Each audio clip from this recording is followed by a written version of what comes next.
nagkaroon ng problema dito. ZTE, Pangulo pa. I remember dito, munti kaming maghablutan, if Senator Lacson remembers, with former Congressman Andaya, with our other witnesses, with Secretary Neri. Di ba, parang may PSG pa atang pumasok, whatever, no? But we were able to handle it well and come to a conclusion. My point, Mr. President, is this. What if the reverse happens now? What if we borrow a witness from the House? Papaya, is that the new rule now? Na PNP custodial na? Or makikiusap tayo pabalik sa House? Because I don't think we should change rules without doing it either in caucus as a group. But I see the wisdom, Mr. President, of your immediate action. I'm not questioning your immediate action, Mr. President. I'm just asking, moving forward, shouldn't we keep the old rule na kung sino may custody, yun ang mag-keep nung custody niya, Mr. President? Yes, and that is the decision that the presiding officer made last night. Indeed, you are right. He is in our custody.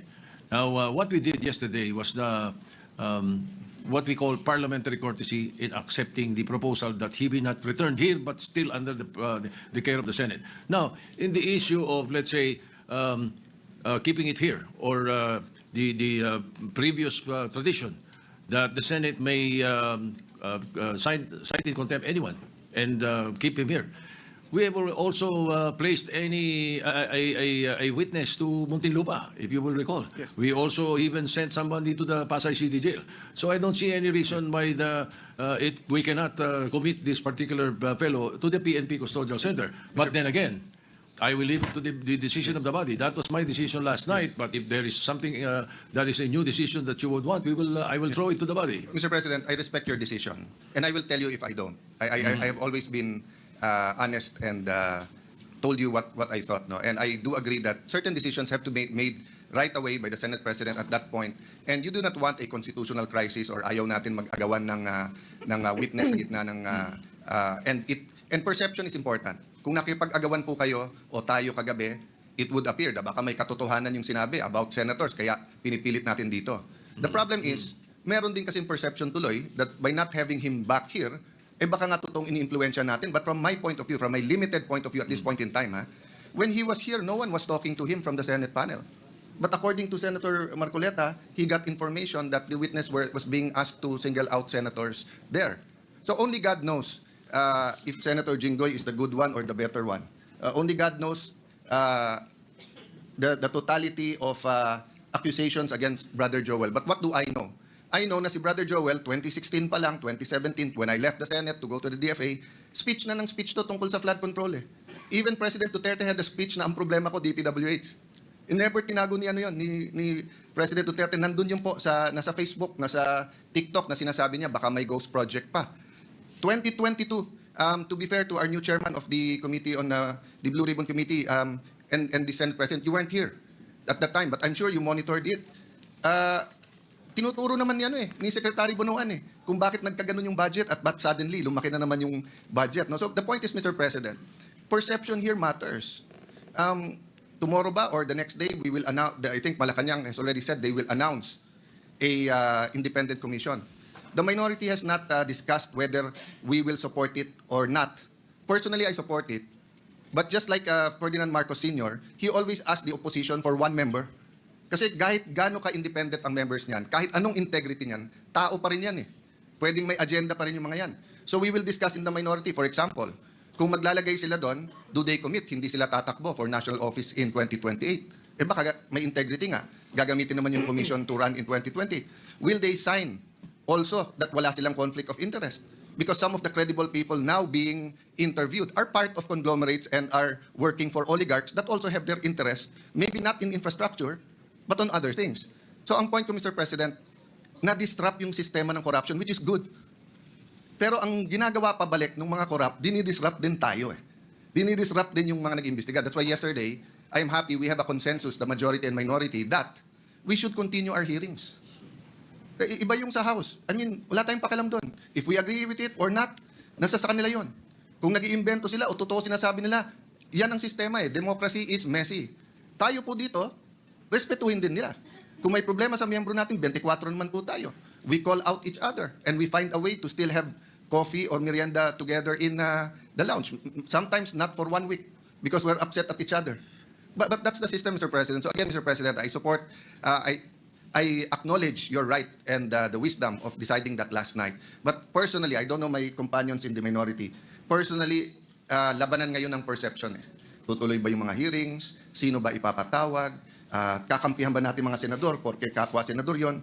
Pwede ba magsalita yung iba? Kasi dati siyang DPWH. Kasi dati siyang speaker. Dati siyang, all of this will be there, Mr. President. No? If only we could have the speeches of Senator Lacson in, like yesterday, in such an orderly manner. But hindi po ganun pagka, pag nandyan na yung mga witnesses.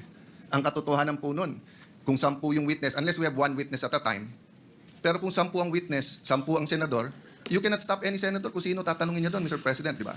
So yun po ang problema lang, that since this involves high-ranking people and the PNP is not under the Senate, it creates another perception who controls who. But thank you for informing us that TUSAA is there and they're looking at that. No? But Mr. President, sa akin lang po, kung babaguhin yung rule, so I acknowledge you're not changing the rule. You made the decision and is throwing it back. But kung babaguhin yung rule, I think we have to discuss it thoroughly.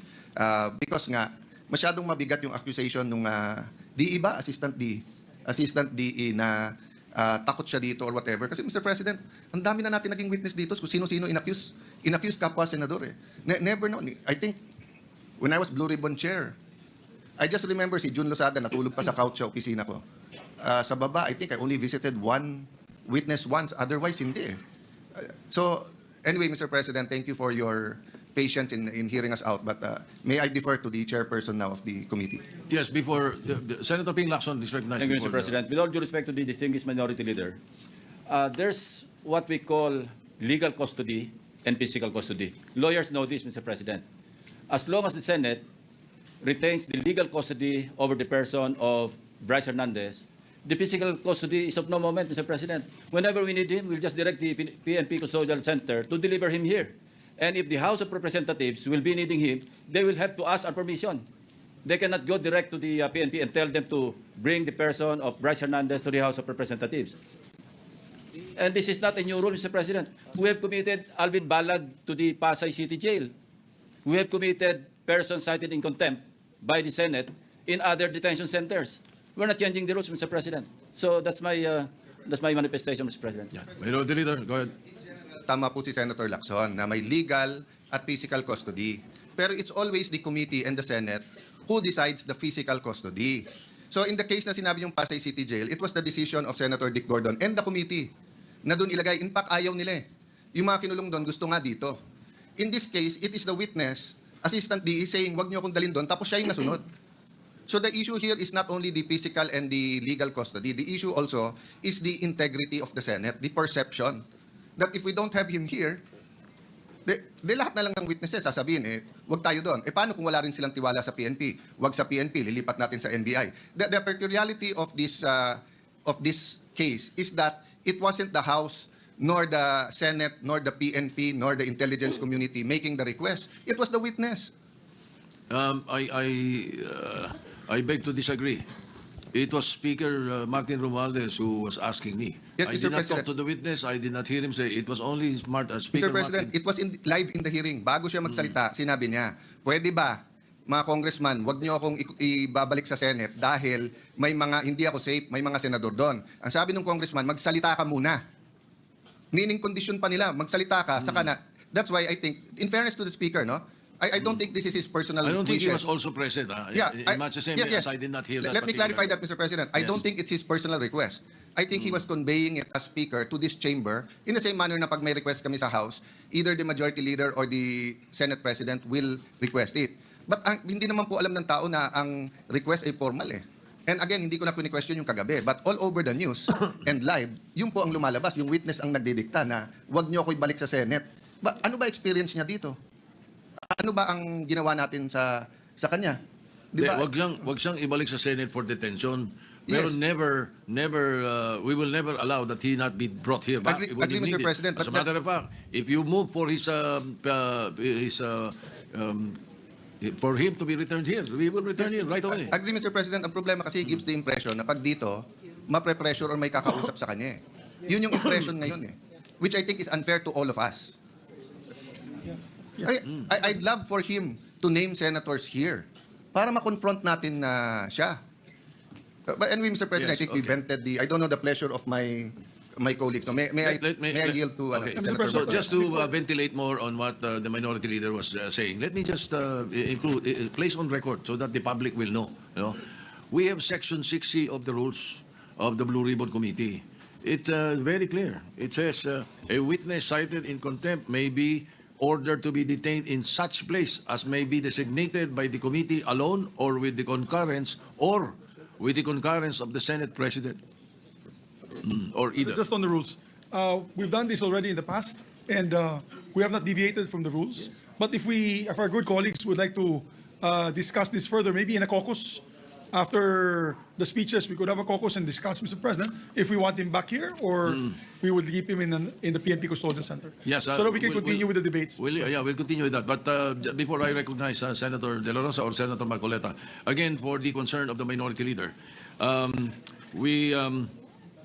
the People's or the Independent Commission that is being created, we leave it up to the executive. That's their problem. But in the Senate, I have filed since August 16 the Independent People's Commission. Perhaps your concern can be addressed in our own bill.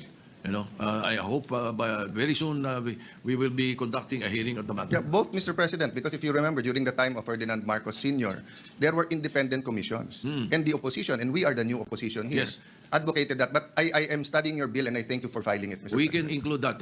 We can include that. And this bill will be a lot better than the executive order because the executive order can be shut down by the Supreme Court. But especially Section 4 of the proposed executive order. But in Section 4 of the Independent People's Commission, we are practically addressing that already right there in the bill. All right. Thank you. Senator, are you giving way? Senator you, Mr. Marcoleta is President. recognized. May I have the permission, Mr. President, to read your letter addressed to the House Infrastructure Committee dated September 8, 2025. This is to formally approve your request for Mr. Brice Hernandez to attend your hearing tomorrow, September 9, 2025, 9 a.m. at the People's Center House of Representatives. We expect that he be returned safely immediately after the said hearing to the Senate. Now, this is very categorical, Mr. President. Their request that he be called for hearing in the House of Representatives was conditioned upon his safely return to the Senate. There is no need for a motion, Mr. President.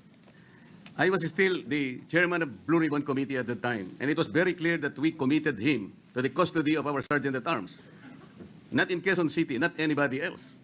And so, as already asked by Senator Alan, we're not supposed to change the rule. I move, Mr. President, that he be back immediately to the custody of the Senate, not only because this is the condition that you gave them, but more importantly, in order to erase the perception that if he is here in the Senate, he is not safe.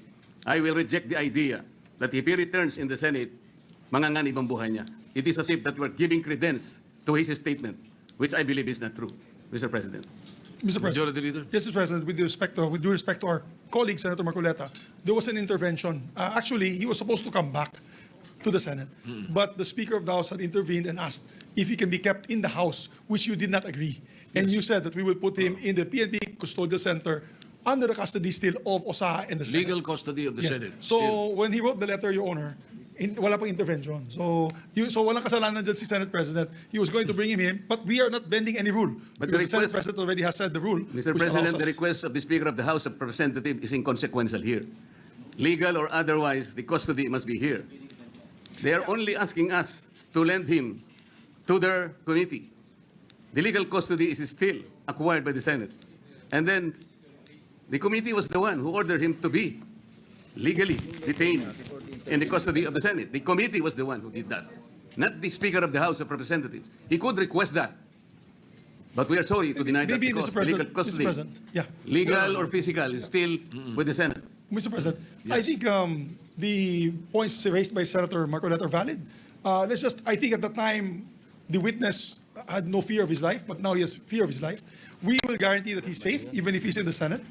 No, that's why we're guaranteeing his safety if he's here in the Senate. But let's also be transparent, Your Honor, because I think the question there is, kung meron bang mag-influensya pa sa kanya That Diba? was the point of the Later on. minority leader. Correct. There might be a perception that if he's here, he might be influenced by someone. That is also Correct, Mr. President. the minority leader made mention of that. And that's why I believe the Senate President made that decision to keep him in a neutral area, which is the PNP Custodial Center. But then again, Mr. President, we're a deliberative body. If the body would wish him back here to the Senate, then we can discuss it further. Mr. President, just a quick intervention. Go ahead, Senator Lacson. I would like to echo the earlier manifestation of the majority leader. Yung letter po ng ating Senate President was valid before the intervening event occurred. So we cannot invoke the letter of the Senate President kasi wala pa yung intervening event na mayroong request from the Speaker of the House. And the Senate President, using his own wisdom, granted the request, but we have not given the legal custody of Brice Hernandez to the House. We still maintain or retain the legal custody over his person. And as I mentioned earlier, kung kailangan siya ng House, they will have to seek permission from the Senate President. Again, yes, they are not in Thank you, custody. Mr. President. Yes, Mr. Senator De La Rosa, President. yes, go ahead. Thank you, Mr. President. Mr. President, You know, Let Senator De La Rosa speak first. Go ahead. we have a very sad experience, Mr. President. Because if the reason why the Speaker requested for Brice Hernandez to be detained not in the Senate, because for fear of being influenced by anybody or any member of the Senate. Alam mo, Mr. President, Colonel Grijaldo nag-testify dito sa ating committee about the wrongdoings of the members of the Quadcom. Nagsumbong siya dito, Mr. President. And after he read his statement, sabi niya sa amin, Sir, can I be protected by the Senate? Dahil alam kong pinag-initan ako ngayon ng House. So, I share the information to the committee and even to the leadership of the Senate. But the following day, or the days after, he was required to appear before the Quadcom and he was cited in contempt. Nang siya ay na-contempt, kinulong siya doon. At nang kinulong siya doon, look what happened. Binubombard siya doon, pinupuntahan siya doon at siya sabihan na huwag yung gusto namin na mangyari, gawin mo na para makalabas ka na dito sa kulungan. Hindi nag-give in si Colonel Grijaldo. Kinulong siya hanggang natapos ang 19th Congress. So, Mr. President, sila ay takot sa kanilang ginagawa mismo. Hindi po yan gagawain ng Senado na mag-impluensya ng resource person. Never pa nangyari yan na mayroong pumunta doon sa baba, tinakot yung nakakulong cited in contempt na resource person. Gawain nila yan sa House of Representatives. Ginawa nila kay Colonel Grijaldo. Kaya huwag tayong basta-basta bumigay sa kanila dahil we should be independent from them, Mr. President. Hindi natin sila dapat sundin kung anong kagustuhan nila. We have to stand on our own. Thank you, Mr. President. Mr. President, Yes, Senator Marcoleta. noong pong September 8, 2025, ako pa rin po ang chairman ng Blue Ribbon Committee. Ang Blue Ribbon Committee po ang nag-approve ng legal and physical custody nung ma-cite in contempt si Brice Hernandez. Nung makiusap po ang Speaker ng House of Representatives sa inyo, di po ba dapat nakonsulta naman ang chairman ng Blue Ribbon Committee? Dahil kami po, ginawa namin yon through the collective wisdom of the committee. Hindi po namin gawa-gawa yon. Kaya lang namin siya sinite in contempt sapagkat halos ipamukha na namin sa kanya ang mga datos. Ibinigay ko na sa kanya ang lahat ng ipinanalo at ipinatalo niya sa kasino. Pati yung ginagamit niyang dalawang ID na galing sa LTO, ayaw pa niyang aminin. Ganon po yung nangyari. Gusto lamang namin siyang turuan ng leksyon para sa ganon kahit papano, baka maisip niya na dapat sana mapahiya na siya sa sarili niya kung meron pa siyang kahihiyan. Dapat naman sana, nung siya'y mag-request ngayon sa House of Representatives, hindi po sa kanya dapat manggaling ang request kung saan siya magko-custody. Ang custody po yung natapos na. Nagsalita na po ang Blue Ribbon Committee. Bakit po hindi man lang nakonsulta ang Blue Ribbon Committee? Bakit kailangan po ang House of Representatives Speaker ang mananaig sa kanyang request? Kalabisan na po ba ang Blue Ribbon Committee noong araw na yon, Mr. President? May I be clarified on what date that transpired? Yesterday or September 8 po. Monday? Yes, Mr. President. Majority Leader. Monday was the hearing here in the Senate. Monday he was cited in contempt. But Yeah. the hearing in the House was on Tuesday, September 9. Yes, And as, Tuesday. So in the evening, Opo. when yesterday, no. So in the evening, when the speaker called me, Senator Marcoleta was no longer chairman of the Blue Ribbon. No more, because we had already elected It was Senator already Senator Lacson. Lacson, yes. Ibig ba sabihin po, Mr. President, nawawala ng visa yung ginawa namin? Hindi. He's Ganun po pala. He's still in legal custody. Dapat po Therefore, igagalang po kung ano yung aming iniwan. yes, Doon tayo magsisimula. Ang iniwan ninyo, cite in contempt. Hindi And po. legal Nasa custody legal of the custody Senate. na po ng He was still House. under the legal ng custody of the Senate. Senate. Mr. President, may I ask for a minute suspension? Session suspended.